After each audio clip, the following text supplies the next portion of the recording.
आज हम डिस्कस करेंगे सेक्शन 10 कंपोजिशन स्कीम के बारे में। कंपोजिशन स्कीम होती क्या है और बेसिकली गवर्नमेंट इसको लागू क्यों करना चाहती है। जब जीएसटी आया शुरू में तो लोगों ने बोला कि जो जीएसटी है सिर्फ किसके लिए, अमीर लोगों के लिए है, इसमें गरीब लोगों को कोई बेनिफिट्स नहीं है, क्योंकि जो छोटे लोग हैं जिनको इतनी नॉलेज नहीं है टैक्सेशन की, तो वो लोग क्या नहीं कर पाएंगे, जीएसटी के कंप्लायंस को फॉलो नहीं कर पाएंगे। तो गवर्नमेंट ने कहा ठीक है, जो बड़े लोग हैं जिनका टर्नओवर ज़्यादा है, जो ज़्यादा काम करते हैं, वो क्या करें, वो रेगुलर में चले जाएं, और जो लोग छोटे लोग हैं जिनका टर्नओवर कम है, जिनका काम कम है, तो उनको बोला कि आप कंपोजिशन स्कीम में आ जाओ। ठीक है, कंपोजिशन स्कीम का सेक्शन है सेक्शन 10। अब कंपोजिशन स्कीम के अंदर आने के कुछ फ़ायदे भी थे और कुछ नुकसान भी हैं। फ़ायदे क्या है और नुकसान क्या है वो हम देखेंगे। तो सबसे पहले कंपोजिशन स्कीम के अंदर आने का पहले जो क्राइटेरिया था कि भाई कंपोजिशन स्कीम के अंदर कौन लोग आ सकते हैं, तो इसके अंदर बोला जिस किसी का भी टर्नओवर कितना रहेगा, 50 लाख। ठीक है, जब जीएसटी आया तो शुरू में टर्नओवर रखा गया 50 लाख। टर्नओवर क्या होता है हमारा, टर्नओवर होता है एक साल की सेल। जो भी आपके लास्ट ईयर की सेल अगर आपकी कितनी थी, 50 लाख या 50 लाख से कम थी, तो आप किसके अंदर आ सकते थे, कंपोजिशन स्कीम के अंदर आ सकते थे। ठीक है और उसके बाद इस सेल को बढ़ाकर कर दिया गया 2018 में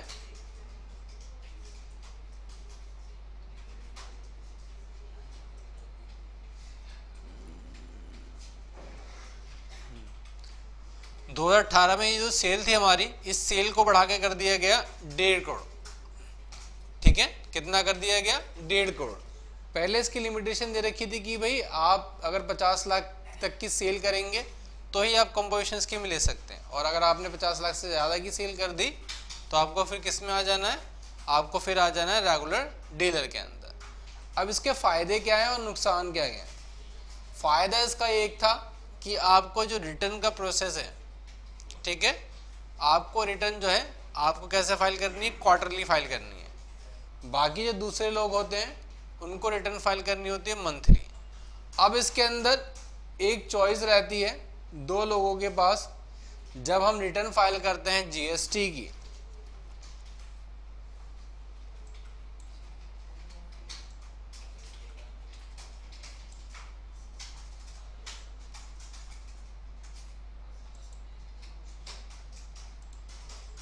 जीएसटी के हम दो रिटर्न फाइल करते हैं। एक होती है हमारी जीएसटी R1। जीएसटी R1 होती है हमारी सेल डिटेल्स। इसके अंदर हम क्या देते हैं, गवर्नमेंट को हमने जितनी भी सेल करी है उसकी डिक्लेरेशन देते हैं, और ये हर महीने की इसकी लास्ट डेट होती है 11 तारीख। हमको कब फाइल करनी होती है, हर महीने की 11 तारीख। दूसरी हम रिटर्न फाइल करते हैं जीएसटी R3B। ये हम फाइल करते हैं हर महीने की लास्ट डेट होती है इसकी 20 तारीख। इसके अंदर हम डिटेल्स देते हैं सेल एंड परचेज दोनों की।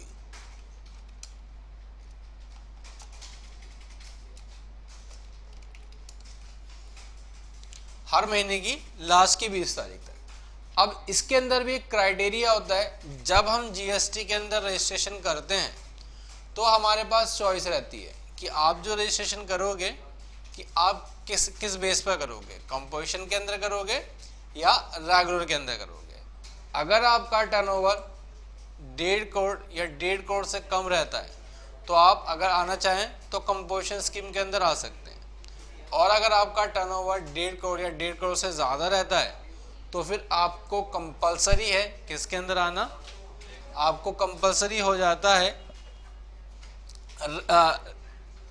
रेगुलर स्कीम के अंदर आना। ठीक है, रेगुलर के अंदर फिर आपको रजिस्ट्रेशन लेना पड़ेगा। अब अगर आपका टर्नओवर 1.5 करोड़ से कम भी है तो ऐसा नहीं है कि आपको कंपोजिशन में ही जाना है, आप तब भी रेगुलर के अंदर आ सकते हैं। ये हमारे पास चॉइस रहती है कि हमको रेगुलर के अंदर आना है या फिर हम कंपोजिशन स्कीम के अंदर आना चाहते हैं। अगर कोई पर्सन रेगुलर के अंदर आता है और उसका टर्नओवर कितना है,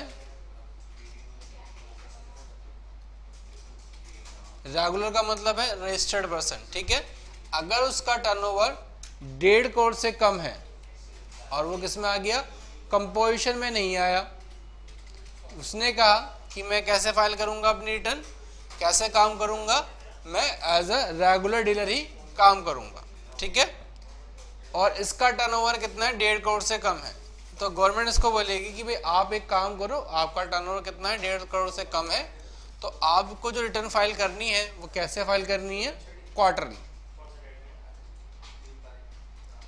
कैसे फाइल करनी है, क्वार्टरली रिटर्न फाइल करनी है यहाँ पर, ठीक है। और अगर इसी पर्सन का टर्नओवर कितना हो जाएगा, 1.5 करोड़ से ज्यादा हो जाएगा, तो इसको रिटर्न फाइल करनी होगी मंथली,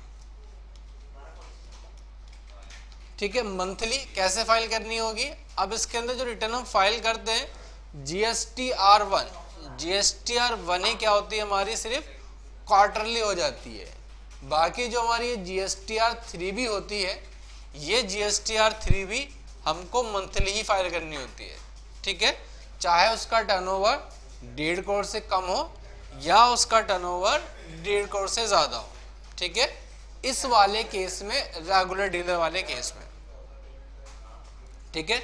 कैसे फाइल करनी है, आपको जो अपनी रिटर्न है वो फाइल करनी है GSTR1, तो आपको कैसे फाइल करनी है, क्वार्टरली फाइल करनी है, क्वार्टरली का मतलब 3 महीने में एक बार, ठीक है।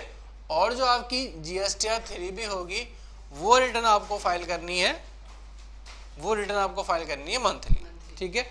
लेकिन जो कंपोजिशन डीलर होगा उसको रिटर्न कैसे फाइल करनी है, उसको रिटर्न फाइल करनी है यहाँ पर क्वार्टरली फाइल करनी है यहाँ पर, ठीक है। कंपोजिशन आने के अंदर एक क्राइटेरिया, सबसे पहले बड़ी बात क्या होनी चाहिए, उसका टर्नओवर 1.5 करोड़ से कम होना चाहिए कंपोजिशन स्कीम के अंदर आने के लिए, ठीक है। कंपोजिशन के अंदर आने के लिए कितना टर्नओवर होना चाहिए, 1.5 करोड़ से कम, एक क्राइटेरिया। और बेनिफिट उसको क्या मिलेगा, बेनिफिट ये मिलेगा कि भाई उसको रिटर्न कैसे फाइल करनी है, उसको रिटर्न यहाँ पर क्वार्टरली रिटर्न फाइल करनी है, ठीक है, एक बेनिफिट ये है। लेकिन आगे आप कितने तरह के लॉसेस हैं, लॉसेस के अंदर उसको बहुत तरह के हो जाएंगे। पहला लॉस ये हो जाएगा, कोई भी कंपोजिशन जो डीलर होगा गवर्नमेंट उसको क्या नहीं देती, गवर्नमेंट उसको ITC नहीं देती है। ITC क्या होता है, हमारा बिजनेस के अंदर सारा का सारा जो खेल रहता है वो ITC का रहता है। ITC क्या होता है, हमारा इनपुट टैक्स क्रेडिट, और सीधी भाषा में बोलें कि जो भी हम सामान खरीदते वक्त टैक्स देकर आते हैं, गवर्नमेंट क्या करती है, ये टैक्स उस बिजनेसमैन को वापस कर देती है जो रेगुलर के अंदर होते हैं, ठीक है, जिसकी नहीं, कंपोजिशन वाले के अंदर ये गवर्नमेंट ये टैक्स आपको वापस नहीं देगी। लेकिन जितने भी आपके रेगुलर डीलर होंगे, ठीक है, उनको ही ये टैक्स वापस मिलेगा। यही रीज़न है कि क्या जिस 95% लोग रजिस्टर्ड हैं किसके अंदर, रेगुलर के अंदर, और 5% लोग ऐसे हैं जो रजिस्टर्ड हैं कंपोजिशन स्कीम के अंदर, ठीक है। ये पहला रीज़न क्या है, ITC नहीं मिलता किसको, कंपोजिशन डीलर जो होता है। ITC क्या है हमारा, ITC हमारा इनपुट टैक्स क्रेडिट, यानी कि जो भी टैक्स हमने परचेज करते वक्त दिया, कोई भी हम सामान खरीदते हैं तो उस पर क्या होता है, हम आगे टैक्स पे करके आते हैं, और वो टैक्स गवर्नमेंट कहती है कि कंपोजिशन जो डीलर है उसको हम नहीं देंगे यहाँ पर, ठीक है। सबसे बड़ा लॉस ये है उसके लिए यहाँ पर। दूसरा सबसे बड़ा लॉस ये है कि इसमें ये भी कहा जाता है कि भाई आपने जो भी परचेज किया उस पर ITC नहीं मिलेगा, और जो भी आप सेल करोगे उस पर क्या नहीं चार्ज करोगे, GST चार्ज नहीं करोगे, ठीक है। परचेज करते वक्त टैक्स नहीं मिलेगा, और जो भी आप माल बेचोगे उस पर आप टैक्स को कलेक्ट नहीं करोगे किसी भी कस्टमर से। तीसरी कंडीशन रहती है कि जो भी कंपोजिशन डीलर बनता है वो अपनी शॉप के बाहर एक बोर्ड मेंशन करता है कि I am a composition dealer और I can not charge GST from customers. ठीक है, ये वो उसको अपनी शॉप पर, अपनी दुकान के बाहर मेंशन करना होता है किसको, कंपोजिशन डीलर को। अब इसका क्या होता है, जो भी इसने सामान खरीदा, इसको उसमें क्या नहीं मिला, जीएसटी नहीं मिला, तो जीएसटी जो इसको नहीं मिलेगा वो क्या बन जाएगा प्रोडक्ट इसका, वो इसका कॉस्ट का पार्ट बन जाएगा। जैसे कि आप किसी भी रेगुलर डीलर से परचेज करेंगे, उस आपने परचेज किया 100 रुपये का और प्लस उस पर 10 रुपये का टैक्स था। ठीक है, तो टैक्स तो इसको वापस नहीं मिलेगा, तो ये सामान जो कितने का पड़ जाएगा इसको, ये 110 का पड़ जाएगा। लेकिन जो दूसरा रेगुलर डीलर होगा उसको यही वो सामान कितने का पड़ेगा, 100 का पड़ेगा और 10 रुपये क्या मिल जाएंगे उसको वापस, टैक्स के उसको गवर्नमेंट आपको दे देगी यहाँ पर। ठीक है, तो कंपोजिशन स्कीम वाले को लॉस क्या है, पहला तो आईटीसी नहीं मिलेगा, दूसरा कंपोजिशन डीलर से कस्टमर से टैक्स कलेक्ट नहीं कर सकता, और तीसरा लॉस यहाँ पर ये है कि जब भी वो साल में अपनी रिटर्न फाइल करेगा तो वो टैक्स पे करेगा। टैक्स कैसे पे करेगा, देखो इसके अंदर टैक्स पे करने का है, जो भी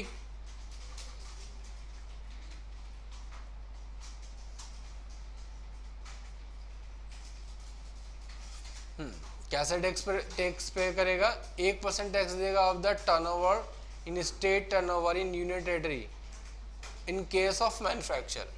अगर कोई मैन्युफैक्चर है, कोई प्रोडक्ट बनाता है, ठीक है, तो वो कैसा देगा, टोटल सेल, यानी कि उसने जितनी भी सेल करी होगी उस पर 1% क्या देगा, 1% ही जीएसटी देगा। ठीक है, टोटल सेल पर। दूसरा कहता है कि 0.50 of the turnover in the state of turnover in union territory in case person engage in the making supply refer in clause B of paragraph.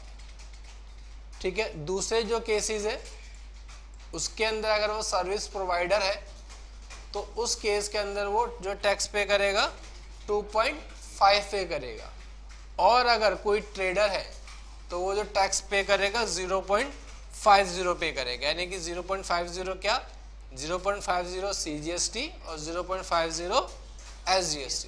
जो टोटल टैक्स हो जाएगा वो कितना हो जाएगा आपका, टोटल टैक्स हो जाएगा आपका 1% इसके अंदर। तो याद रखना, मैन्युफैक्चरर को कितना कितना कितना देगा, 1% टोटल टर्नओवर का, और आपका जो है ट्रेडर है वो भी आपका लगभग 1% ही हो गया, और जो सर्विस प्रोवाइडर है उनके लिए यहाँ पर 2.5 क्लोज दे रखी है टैक्स पे करने की। यहाँ पर सर्विसेज ऐसे होते हैं कि आपकी रेस्टोरेंट सर्विस हो गई। ठीक है, ये जो भी डीलर होते हैं रेस्टोरेंट वाले, सारे के सारे 90% कंपोजिशन स्कीम में जाते हैं। वैसे जो नॉर्मल केस है उसमें जीएसटी इनको ज़्यादा पड़ता है 18%, ठीक है, सर्विस का, लेकिन ये कंपोजिशन स्कीम में चले जाते हैं, जिसकी वजह से इनको जो टैक्स है वो कम देना पड़ता है वहाँ, और कस्टमर से टैक्स तो मिलता ही नहीं, बेनिफिट्स इनको आगे। ठीक है, तो ये हाँ, तो जो सर्विस प्रोवाइडर है वो इस फील्ड के अंदर आते हैं। 90% जो है आपके रेस्टोरेंट वाले या होटल्स वाले लोग कंपोजिशन स्कीम लेते हैं। ठीक है, बाकी जो भी लोग हैं वो किसके अंदर जाते हैं, वो जाते हैं रेगुलर के अंदर। हॉस्पिटल्स के अंदर जीएसटी चार्ज नहीं करती है गवर्नमेंट, तो वहाँ पर आपका कोई बनता नहीं है टैक्स का। ठीक है, हाँ, वो जो सामान खरीदते हैं उस पर जीएसटी होता है, लेकिन आप कोई भी हॉस्पिटल से सर्विसेज लेंगे तो उस पर जीएसटी नहीं है। लेकिन आप कोई भी सामान खरीदते हैं, मेडिसिन या फिर कोई भी इक्विपमेंट खरीदा आपने, तो उस पर टैक्स लगता है। ठीक है, लेकिन हॉस्पिटल की जो सर्विसेज होती है वो एग्जेम्प्टेड है, जीएसटी के दायरे से बाहर है। ठीक है, क्लियर है। अब अगर आप कंपोजिशन तो अभी इतना समझ में आया कंपोजिशन डीलर के बेनिफिट्स क्या हैं और लॉसेस क्या हैं। बेनिफिट्स एक है लेकिन लॉस इसका ज़्यादा है।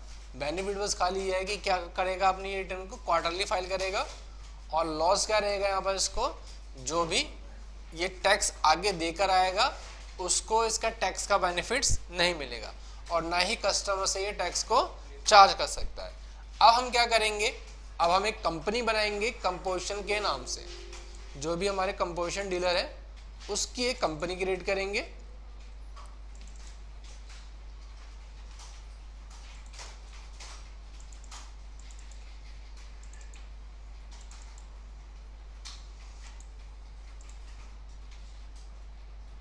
जैसे आपको कंपनी दी गई यहाँ पर शिवम ट्रेडर्स, तो हम कंपनी क्रिएट कर लेते हैं शिवम ट्रेडर्स के नाम से।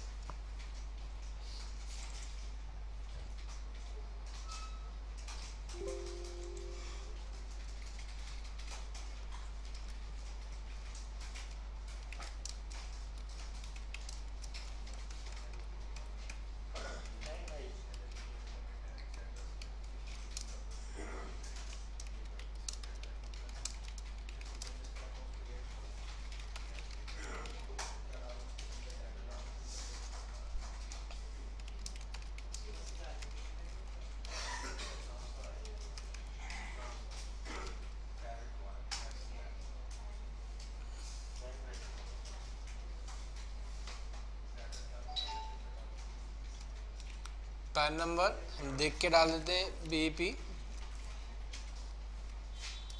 VPK और 2875Q। ये हमारा पैन नंबर किस में काम आ जाएगा, GST नंबर में। और वार्ड नंबर कोई नहीं है। टेलीफोन नंबर हम देख के डाल देते हैं, टेलीफोन नंबर मैं अपने डाल देता हूँ। और आगे अब हम उसका GST नंबर, तो GST नंबर कहाँ की पार्टी है, बिहार की, तो 10। और स्टेट भी यहाँ पर हम ठीक कर देना। तो अभी हम मान के चलेंगे अभी हम कहाँ पर हैं, बिहार स्टेट के अंदर, ठीक है। और यहाँ पर हमने डाल दिया 10 और उसके बाद 10 नंबर हमारे पैन कार्ड नंबर और लास्ट में क्या है 1Z3।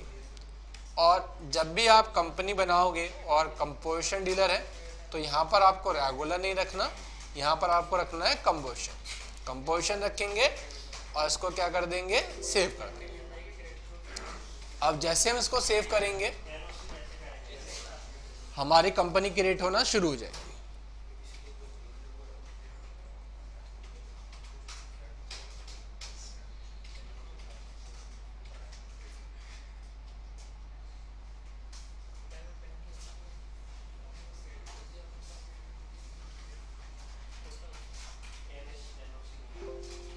कंपनी क्रिएट हो गई हमारी। अब हमें इसकी एंट्रीज किस तरह से पास करनी है, तो एंट्री पास करने के लिए हम आएंगे परचेज के अंदर, ऐड करेंगे और यहाँ से हम परचेज डालेंगे। तो यहाँ हमें एक पार्टी दी गई है दिव्या इंटरप्राइज और ये पार्टी कहाँ की है, ये पार्टी है दिल्ली की। हमने परचेज किया है रजिस्टर्ड पर्सन से। डेट 1/4, वाउचर नंबर 420 और टैक्स रेट कितना है 5%। और हमारी कंपनी दिल्ली के अंदर, हमारी कंपनी कहाँ पर है, बिहार में। और हम कहाँ से परचेज कर रहे हैं, दिल्ली से। तो यहाँ पर टैक्स क्या लगेगा, IGST टैक्स लगेगा। तो हम यहाँ पर क्या करेंगे, FC से पार्टी बनाएंगे और पार्टी का नाम दिव्या इंटरप्राइज डाल देंगे, ठीक है। उसके बाद सन्ड्री क्रेडिटर्स और हम कहाँ से परचेज कर रहे हैं, दिल्ली से, तो दिल्ली आएगा। और इसका GST नंबर हम देख के डाल देते हैं 07AA EPA 7099 और M1ZB। पैन नंबर डाला हमने यहाँ पर, ठीक है। और इसको हमने सेव कर दिया, एंटर किया। तो आप देखोगे यहाँ पर जो नॉर्मल केस में आपका आता है ITC वाला, ये ITC वाला ऑटोमेटिक ऑप्शन क्या हो जाएगा, बंद हो जाएगा, ITC एलिजिबिलिटी। यानी कि अब क्या नहीं मिलेगा इसको, ITC नहीं मिलेगा, जो नॉर्मल डीलर के केस में बाकी लोगों को मिलता है। उसके बाद हमने आइटम परचेज करी है शर्ट्स, तो हमने यहाँ परचेज किया इसको शर्ट्स।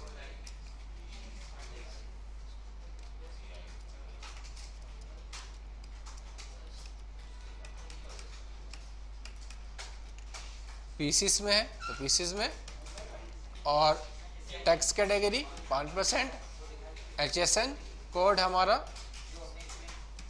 सेलिंग प्राइस नहीं है, सिर्फ परचेजिंग प्राइस है कितना 240, और F2 से हमने इसको सेव किया। कितनी क्वांटिटी परचेज करी हमने 400, तो हमने 400 डाला। फिर उसके बाद हमने आगे परचेज किया शर्ट्स सिल्क, तो हमने यहाँ पर शर्ट सिल्क डाला, और ये भी पीसेस में, टैक्स रेट 5%, और HSN नंबर ये, और इसका सेल का प्राइस 280, सॉरी परचेज प्राइस 280, और हमने इसको भी F2 से सेव किया। कितनी क्वांटिटी है हमारे पास 280 है, तो 280 डाला हमने, 280 है 280, और उसके बाद हमने क्या परचेज किया है शूट्स, तो हमने यहाँ पर F3 से शूट्स डाला, और क्या परचेज किया हमने ये भी पीसीस में, तो हमने पीसीस रखा, और टैक्स कैटेगरी या टैक्स रेट 5% है, 5% डाला, और हमने इसका डाल दिया यहाँ पर HSN कोड, और परचेजिंग प्राइस इसका 320, सॉरी परचेजिंग प्राइस कितना था 190 था, तो यहाँ पर डाल देंगे 190, F2 से सेव करेंगे, क्वांटिटी है 320, रेट है 190, ठीक है। और क्या चार्ज करोगे यहाँ पर अप्लाई टैक्स, और जैसे आप यहाँ पर अप्लाई टैक्स करोगे तो यहाँ पर ऑटोमेटिक क्या आ जाएगा IGST ITC नन, यानी कि इसका मतलब क्या है, अब आपको यहाँ पर क्या नहीं मिलेगा ITC नहीं मिलेगा, और आप इसको सेव कर दोगे, ओके करोगे, सेव करोगे, ठीक है। ये तो आपके हो गए फर्स्ट परचेज कंप्लीट। उसके बाद हम एक परचेज और डालते हैं। अब ये पार्टी भी हमारी कहाँ की है, एक मिनट, ये पार्टी भी हमारी दिल्ली की है, दिव्या एंटरप्राइज था, यह है दिव्या सेल्स नबी करी, तो यहाँ पर हम डाल देंगे डेट क्या है, डेट हमने 2 तारीख को परचेज किया, GST नंबर हमारा आएगा 428, और टैक्स रेट कितना है, टैक्स रेट 5% ही है, पार्टी दिव्या सेल्स है, तो हम F3 से पार्टी बना लेते हैं, दिव्या सेल्स और नबी करी। ग्रुप में क्या आ जाएगा, ग्रुप में आ जाएगा सिंडिकेटर्स, और पार्टी कहाँ की है दिल्ली की है, तो यहाँ पर स्टेट दिल्ली रखेंगे, और इस पार्टी का अब हम क्या डालेंगे GST नंबर डाल देंगे।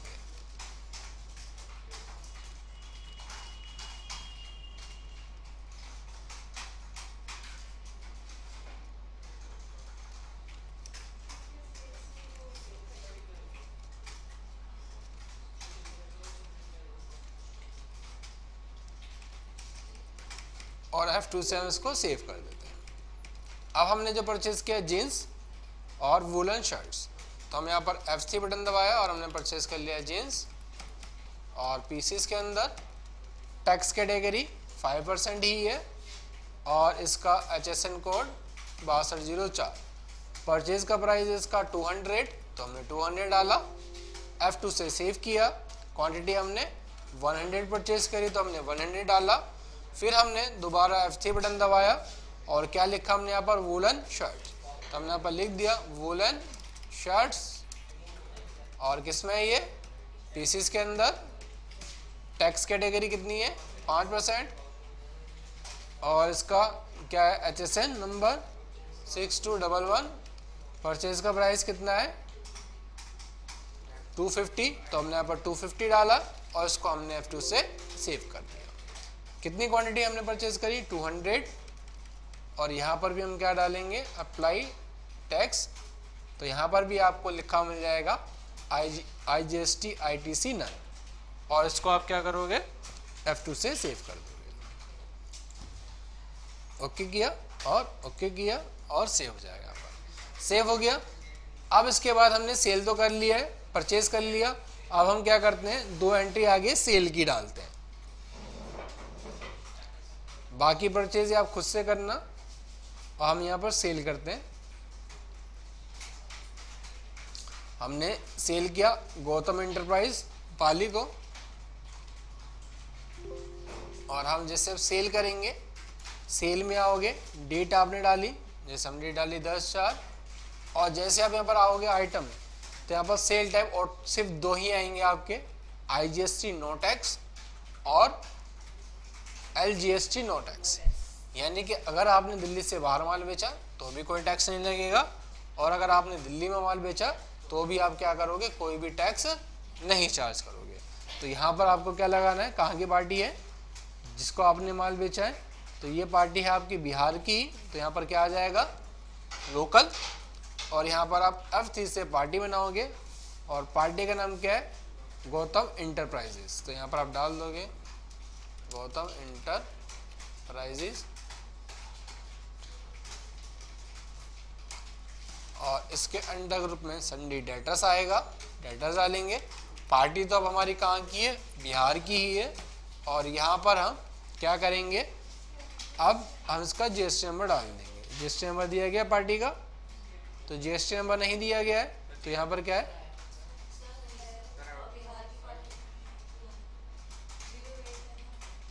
एक मिनट, कहाँ की पार्टी है, 08, हाँ ये बिहार की पार्टी नहीं है, राजस्थान की पार्टी है, ठीक है। और ये GST नंबर तो हमारी ही कंपनी का है, तो यहाँ पर GST नंबर कहाँ की है, बिहार की पार्टी है, तो यहाँ पर हम क्या डाल देंगे, सॉरी राजस्थान की है तो राजस्थान, और 08 है तो 08 CDZ और PS 1524 D1Z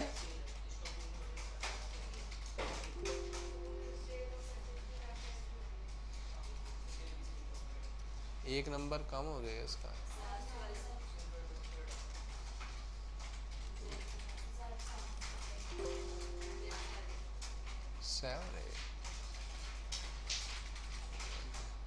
ठीक है, और हम इसको F2 से सेव कर देते हैं। और यहाँ पर हमें क्या चेंज करना पड़ेगा, IGST आएगा, और अब हम जो आइटम सेल करेंगे, हमने कहा 10 पीस इसके सेल किए, और किस रेट से, हमने कहा 300 सेल कर दिए, और हमने 10 पीस इसके सेल कर दिए, हमने कहा ये हमने सेल किया 400 से।